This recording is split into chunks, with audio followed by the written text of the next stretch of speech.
मनसेचे अध्यक्ष राज ठाकरे रायगड जिल्ह्याच्या दौऱ्यावरती आहेत। त्यांनी मुंबई गोवा महामार्गावरती माणगाव बायपासच्या कामाची पाहणी केली आहे। तसंच महामार्गाच्या कामावरून राज ठाकरे यांनी सरकारवरती निशाणा साधला। टक्का कसा मिळेल याचा आधी विचार होत असल्याचा आरोपही राज ठाकरेंनी केलाय। तर यावरून भाजपच्या आशिष शेलार यांनी पलटवार केला।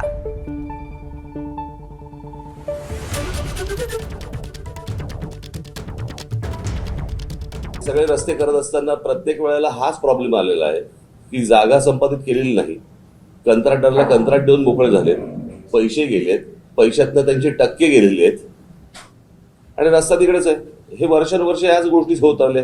आपण राज्य म्हणून हे माझ्या राज्यातलं आहे, हे नीट व्हायला पाहिजे, चांगलं व्हायला पाहिजे याच्या दृष्टिकोनातनं विचार न करता याच्यातले टक्के किती मिळतील या गोष्टींवरतीच जास्ती विचार आहे।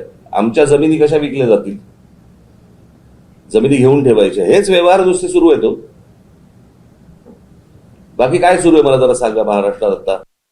कोणी कुठे जावं, काय आंदोलन करावं, कशाची पाहणी करावी हा ज्याचा त्याचा प्रश्न।